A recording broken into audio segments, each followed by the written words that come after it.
Usually you need a little wind for your white bass fishing to be good, but we don't really have any wind out here to speak of today. But they're just barely getting the end of it. That's why I've lost a couple of fish, and probably the fish I've lost. Look how fat those white bass are, and the bass we've caught, most of them have been kind of skinny. That's good though. We'll take those right there all day long.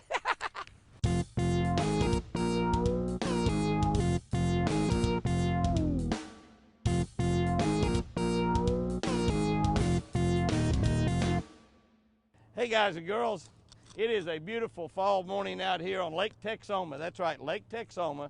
That is a giant lake on the Oklahoma-Texas border.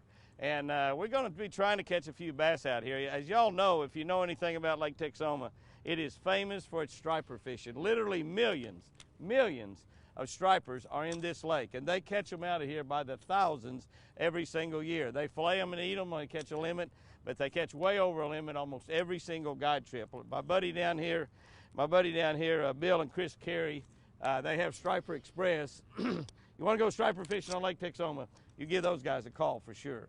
I think we're going to catch them today on a crankbait. If we can find some shad, we might catch, and I saw some shad move right there. If we find some shad, we might catch some on a spinnerbait also. It's a perfect time of the year for both a crankbait and a spinnerbait. Might fish a jig or a worm later in the day. I don't really know. I haven't been on this lake in a couple of years. So we're just going to go looking and finding. One good place to look right off the bat is a point with some big giant boulders on it. Oh, there he is. Pretty nice fish. Yeah, pretty nice fish. What that is, but he's pretty nice. Oh, it's a white bass. It's a white bass. That's a bonus. We'll take them. Well, it might be a white bass or it might be a small striper. Oh, it's a striper. Yeah, it's a small striper. Yeah, we'll take them. Put a little smaller bait on. I'll put a little smaller bait on than I had. Oh. There is supposed to be 3 million. Now, look how healthy that striper is. That striper is very, very healthy. I mean, he's in really, really good shape. Get my little deep smoothie out of his mouth. I caught that fish right here in front of the Oklahoma University Biological Station here in Buncombe Creek. Goodbye, guy. And he hit way out here by the boat. I bet that fish I lost a minute ago was probably a striper also.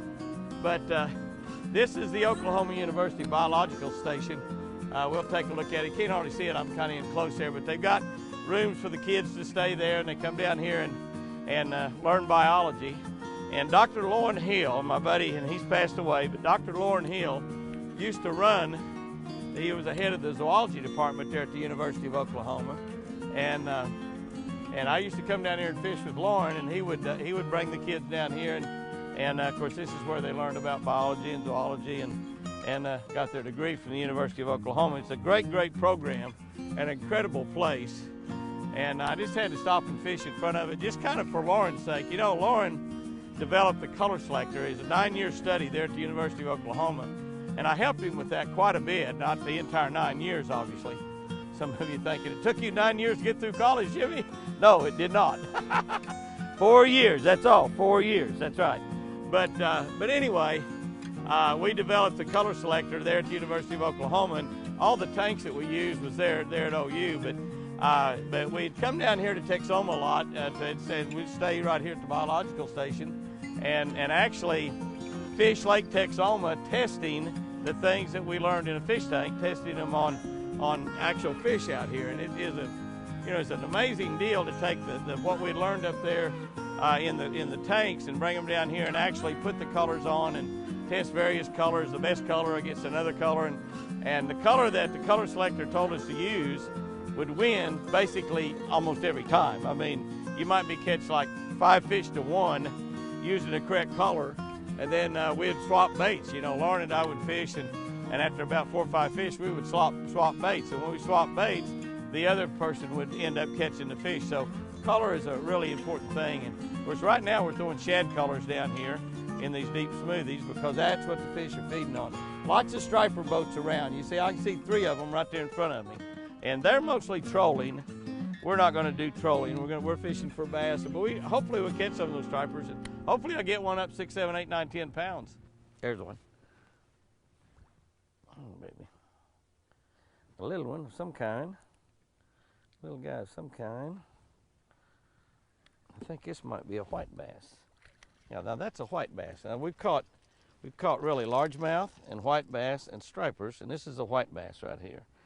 And white bass used to get really, really big here at Texoma. I mean, they got really, really big, and they were really a popular fish. They used to have a sand bass festival here, and they would catch just literally thousands of them at this sand bass festival. Once they put the stripers in, as the stripers increased, the white bass decreased, kind of like John the Baptist. You know, as Jesus increased, John the Baptist decreased. Well, that's what happened to the stripers, the white bass here. You know, as the stripers got more and more prolific, you got less and less white bass, and you don't catch those great big 2.5 pound white bass. Well, I say that. Now, I shouldn't say that because, you know, I don't fish this lake very much. I haven't been over here in 2 years, but they might catch those big 2.5 pound white bass, but I don't hear about them if they do. Hear a lot about the stripers. So we'll probably catch a Kentucky bass before the day's over, spotted bass. That fish is up there close. I don't know if it's a bass or a white bass or a striper, but he's pulling pretty good. Oh, it's a white. We'll just catch white bass. I like this. I like this. He was up there right on the bank. Usually you need a little wind for your white bass fishing to be good, but we don't really have any wind out here to speak of today. But they're just barely getting the end of it. That's why I've lost a couple of fish. And probably the fish I've lost. Look how fat those white bass are, and the bass we've caught, most of them have been kind of skinny. That's good, though. We'll take those right there all day long. That squirrel, there must be a bass that put an acorn up there on that rock to try to catch that squirrel. I saw a bass one time come up, my head come up, and he laid an acorn right on the end of a big log that went out in the lake. I saw that bass come up there and do that, and I thought, what in the world is going on there? Now, we might have found some white bass, guys. We sure might have. Looky there, looky there. And I went on down the bank, and pretty soon I fished that bass for like 20 minutes and couldn't get a bite.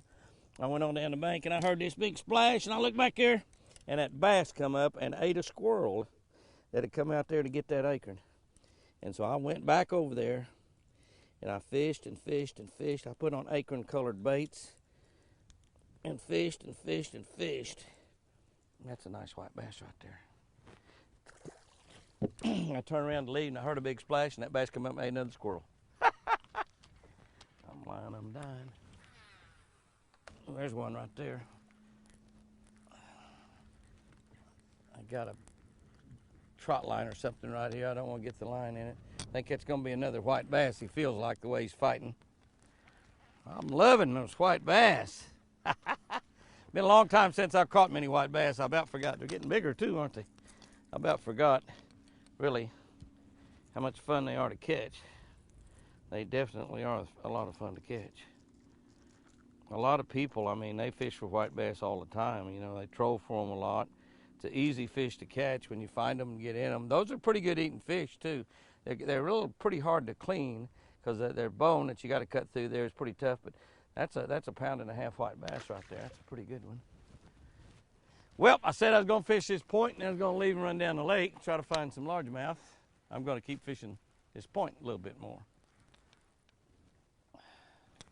That's all right, Jimmy. Just talk about moving, running down the lake, and you start catching fish. That's all it takes.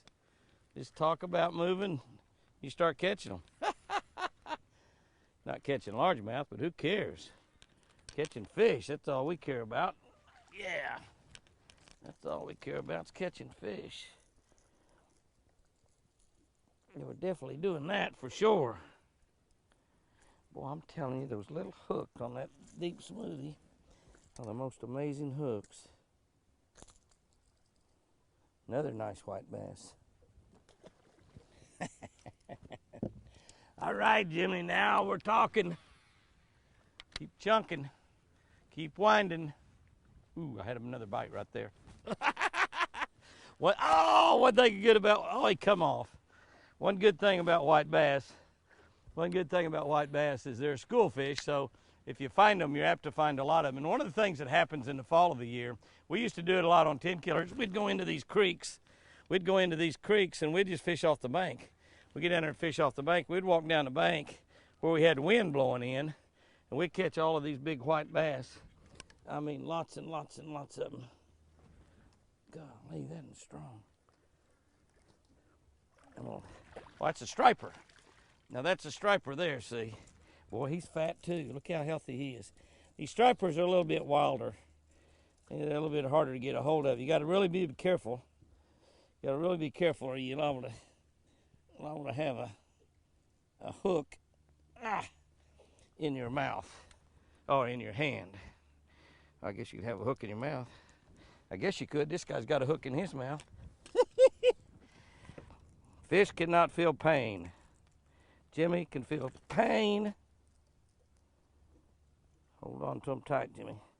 When you get a hold of those fish, and you see the difference in that fish, see how long he is, those stripes are unbroken? That's a striper right there.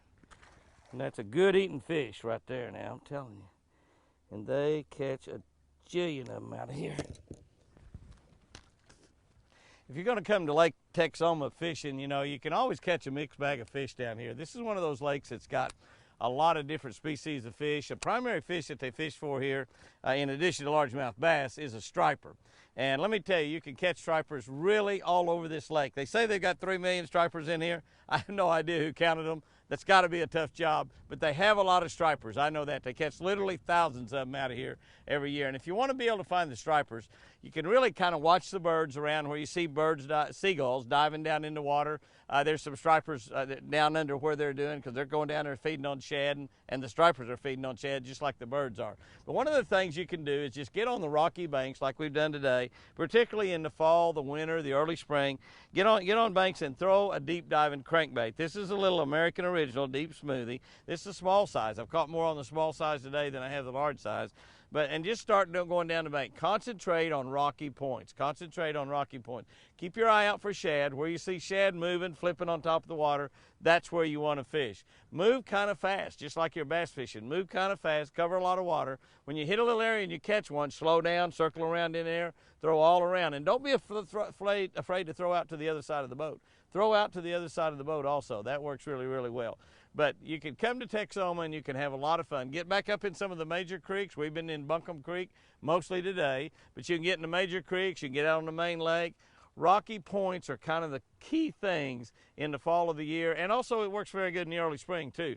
Now, these areas we've been fishing today normally have a lot of largemouth bass. We haven't caught largemouth bass in them today, very many. We caught a few, but not very many, not very big. But Lake Texoma, mixed bag of fish and a lot of fun just about anytime you want to fish it. Give her a try. I love it.